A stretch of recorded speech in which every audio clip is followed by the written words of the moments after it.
ঢং ঢং করে ছুটির ঘন্টা বেজে উঠল। অরুণিমার ক্লাস শেষ। হৈ হৈ করতে করতে বান্ধবীদের সাথে বেরিয়ে আসছে অরুণিমা। বছর 17-র অরুণিমার রূপ যেন মুক্তোর মতো ঝরে পড়ছে। অরুণিমা বাসস্ট্যান্ডে দাঁড়িয়ে আছে বাসের অপেক্ষায়। প্যাক প্যাক হর্নের শব্দটা কানে যেতে অরুণিমা পেছন ফিরে তাকিয়ে দেখে এক আইসক্রিমওয়ালাকে। সে হাঁক দিল, ও কাকু, এদিকে আসুন। লোকটিও তার ডাক শুনে আইসক্রিমের গাড়ি ঠেলতে ঠেলতে এগিয়ে এলো তাদের কাছে। অরুণিমা বলল, কাকু, দুটো ভ্যানিলা আর দুটো বাটারস্কচ দিন। মাঝখান থেকে ঝিমলি বলে ওঠে, না না কাকু, আমাকে কর্নেটো দিন। এই যে মামুনিরা, একে একে সবাইকে দিচ্ছি। ব্যস্ত সড়কের পাশে তাদের হাসি ঠাট্টায় রোল চলছে। আইসক্রিমওয়ালাকে উদ্দেশ্য করে ঝিমলি বলে, ও কাকা, মাথা ভর্তি পাকা চুলে একটু কলপ করলে তোমাকে বেশ সুন্দর লাগবে। কি যে বলো মা, এই আইসক্রিম বেচে যে টাকা হয় তাতে টেনে টুনে সংসারটুকু চলে, তার সাথে ছেলে মেয়ের পড়াশুনোর খরচ। কলপ কোথা থেকে আসবে মা? ঝিমলি বৃদ্ধ মানুষটির মুখের দিকে চেয়ে রইল। মনে মনে ভাবছে, সত্যি বাবারা এমন হয়। কয়েক মাস আগেই ঝিমলির বাবা মারা গেছে। বৃদ্ধ মানুষটির মুখে মা ডাকটা শুনে স্মৃতির পানসিতে চড়ে পাড়ি দিল শৈশবে। সেই ছোট্ট ছোট্ট পায়ে বাবার হাত ধরে আইসক্রিমের বায়না ধরার ক্ষণে নিজের অজান্তেই চোখের দুটো পাতা ভিজে গেল। প্যাক প্যাক করে আইসক্রিম কাকু এগিয়ে চলল। সংসারের বোঝা ঠেলতে ঠেলতে জুতো শুকতলাতে হয়েছে ক্ষত।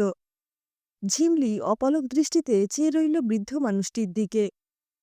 চল চল ঝিমলি, উঠে পড়, বাসটা ছেড়ে দেবে।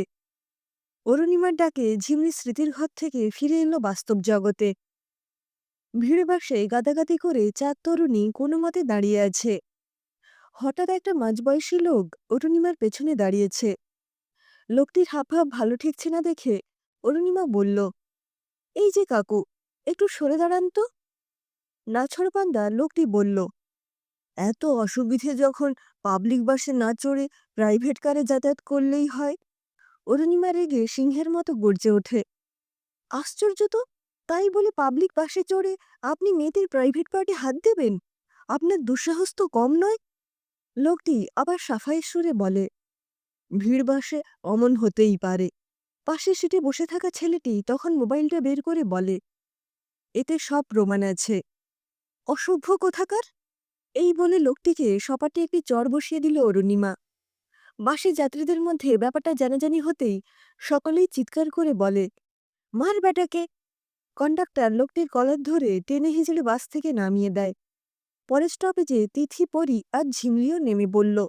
অবশেষে একটা সিট পেল অরুণিমা। আর দুটো স্টপেজ পরেই অরুণিমাও নেমে পড়বে। জানলার পাশে বসে ঠান্ডা বাতাসে মনটা একটু স্বস্তি পেল। মিনিট 20 পর সে নিজের গন্তব্যস্থলে নেমে পড়ল। সন্ধে হওয়ার মুখে অরুণিমা গলিপথ ধরে বাড়ি ফিরল। কলেজের ব্যাগটা রেখে সোজা বাথরুমে। শাওয়ারটা চালিয়ে নোংরা স্পর্শগুলো মন থেকে মুছে ফেলতে চেষ্টা করছে। অরুণিমার মা সরমা দেবী রান্নাঘরে চা বসিয়েছেন। রান্নাঘর থেকে সরমা দেবী ডাক দিলেন, মিঠাই, খাবি আয়। চায়ের কাপে চুমুক দিয়ে অরুণিমা তার মাকে বাড়ি ফেরার পথে বাসের ঘটনাটা বলল। সরলা দেবী শুনে বললেন, এইসব লোকের জন্য ঘরের মা মেয়েরা বাসে ট্রেনে কোথাও নিরাপদ নয়। এই জন্য তুই বাড়ি না ফেরা পর্যন্ত আমি ভীষণ চিন্তায় থাকি। অরুণিমা মেসেজ করে ঝিমলিকে রেডি হতে বলল। সে স্নানটা সেরে হাতে মুখে 4টি খাবার গুছিয়ে তড়িঘড়ি বেরিয়ে পড়ল। তিথি পরীকে ফোন করে বলে, কি রে, আজ কলেজ যাবি না? পরী খুব খুব কাঁচতে কাঁচতে বলে, না রে, একটু ঠান্ডা লেগেছে, কলেজে যাওয়ার মুড নেই। অগত্যা তিথি একাই বেরিয়ে পড়ল বাসস্ট্যান্ডের দিকে। বাসস্ট্যান্ডে ঝিমলির সাথে পরীর দেখা হতেই বলল, আরে তুই কখন এসেছিস? ঝিমলি ঠোঁটের কোণে এক চিলতে হাসি নিয়ে বলে, এই 10 মিনিট হলো। প্যাঁপো বাসের শব্দ। অফিস টাইমে বাসের ভিড়টাও বেশি থাকে। বাসের জানলা থেকে অরুণিমা ডাক দিল, ঝিমলি, তাড়াতাড়ি উঠে পড়, তোদের জন্য সিট রেখেছি। থ্রি সিটারে তিনজন বসে পড়ল। বাসের মধ্যে এক হকার উঠেছে। কলা নিবে, কলা নিবে। তিথির পাশে এসে লোকটি এসে গলা উঁচিয়ে বলে, মোটা মোটা কলা নেবে। লোকটির ছিচকে চোরের মতো চাহনি দেখে অস্বস্তি বোধ করে তিথির। হাত নেড়ে বলে, লাগবে না। তখন একটি বছর ৫-৬-এর বাচ্চা ঝুপ করে তিথির পা দুটো ধরে বলে, ৫টা টাকা দাও না দিদি, সকাল থেকে কিছু খাইনি। তিথি বলে, ওরে পা দুটো ছাড়। আহা, ছেলেটার শুকনো মুখটা দেখে বড় মায়া হলো ঝিমলির। সে ব্যাগ থেকে ৫টা টাকা বার করে দিল, সাথে একটা বিস্কুট প্যাকেট। অরুণিমা বলে, দেখ, এইটুকু বাচ্চা ছেলে খিদের জ্বালায় কেমন ভিক্ষা করছে। এই বয়সে বাচ্চারা মা বাবার হাত ধরে স্কুলে যায়। কথা বলতে বলতে কখন কলেজ মোড়ে বাসটা এসে গেছে বুঝতে পারেনি ঝিমলিরা। আকাশে কালো মেঘ জমেছে। দ্রুতবেগে অরুণিমা বাড়ির দিকে এগিয়ে চলল। গলির মাথায় প্রবেশ করতেই বিদ্যুতের ঝলকানিতে অরুণিমা দেখল সুজয় পথ আগলে দাঁড়িয়ে আছে, হাতে একটা জলের বোতল। অরুণিমা, তোকে ছাড়া আমি বাঁচব না, আমাকে বিয়ে করবি? পাগলামি করো না সুজয়দা, আমি কিন্তু চিৎকার করব। গলির অন্ধকারে সুজয় অরুণিমার হাতটা চেপে ধরে। অরুণিমা এক ঝটকায় হাত ছাড়িয়ে বলে, তোমাকে কতবার বলেছি, এভাবে আমাকে বিরক্ত করো না। অরুণিমা দ্রুত বাড়ির দিকে এগিয়ে যেতে চেষ্টা করে। সুজয় ক্ষেপে গিয়ে বলে, কিসের এত দেমাগ? বলে জলের বোতলের ছিপিটা খুলে ছুঁড়ে মারল অরুণিমার দিকে। অরুণিমা যন্ত্রণায় কাতরাচ্ছে। হসপিটালের বেডে শুয়ে আছে অরুণিমা। প্রেমের প্রস্তাব প্রত্যাখ্যান করার জন্য এমন বর্বরতার শিকার হতে হবে সে কোনোদিন স্বপ্নেও ভাবেনি। পুলিশ সুজয়কে গ্রেপ্তার করে। পুলিশের তদন্ত চলতে থাকে। উপযুক্ত প্রমাণ না মেলায় ও তদন্তের গাফিলতির কারণে সুজয় বেকসুর খালাস পায়। দুর্নীতি, আইনকে বৃদ্ধাঙ্গুলি দেখিয়ে জয়মাল্য পরে সমাজের বুকে ছাতি ফুলিয়ে ঘুরে বেড়াচ্ছে। অরুণিমা আয়নার সামনে নিজের ঝলসানো রূপটা দেখে আঁতকে ওঠে। সে বাগানের আগাছাগুলোর দিকে চেয়ে থাকে আর মনে মনে ভাবে, আগাছাকে যতই কেটে ফেলা হোক না কেন তা আবার বেড়ে উঠবে। তাই আগাছা নির্মূল করতে হলে সমূলে উৎপাটন করা প্রয়োজন। ঝিমলি তিথি পরি অরুণিমার পাশে এসে দাঁড়ায়। অরুণিমার অন্তরে শুধু ন্যায় অন্যায়ের সংঘাত চলছে অবিরত। ঝিমলিরা আর্থিক মানসিক দিক থেকে তাকে সাহায্য করে চলেছে। 4জন মিলে একটা খাবার দোকান খুলেছে। প্রতিদিন কত মানুষের আনাগোনা, কত ভালো মন্দ কথার মাঝে কেটে যাচ্ছে অরুণিমার দিন। অরুণিমা ধীরে ধীরে স্বাভাবিক জীবনে ফিরে আসে। ধীরে ধীরে সময়ের চাকা ঘুরে চলেছে। 5 বছরে অরুণিমার সব বান্ধবীরা 7 পাকে বাধা পড়েছে।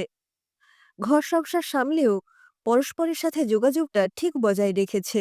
অরুণিমার খাবারের দোকান রমরমিয়ে চলছে। সে এখন একাই দোকান সামলায়। একটা ছোট্ট ফুটফুটে মেয়ের সাথে ঝিমলি একগাল হাসি নিয়ে এগিয়ে আসছে অরুণিমার দিকে। কাছে আসতেই অরুণিমা বলে, আরে ছোট মা যে। আমতা আমতা করে মাসিমণি মাসিমণি বলে পুচকি মেয়েটা অরুণিমার কোলে চড়ে। ঝিমলিকে হেসে হেসে অরুণিমা বলল, মায়ের চেয়ে মাসির কদর বেশি। খানিক বাদে পরি এসে হাজির। পরি, একা একা যে? পরির চোখ ছলছল করে। শাশুড়ির মুখের কথাগুলো মনের মধ্যে ঘুরপাক খাচ্ছে। ঝিমলি বলে, আরে বাবা বলবি তো, কি হয়েছে? পরি বলল, কি বলবো, ওদের যা মুখের ভাষা। কেন রে, তোর বর বেশ ভালো। পরি বলে, হ্যাঁ রে, ওর ভালো মানুষিটার সুযোগ নিয়েই ওরা আমাকে সবসময় বাজা মেয়ে বলে খোঁটা দেয়।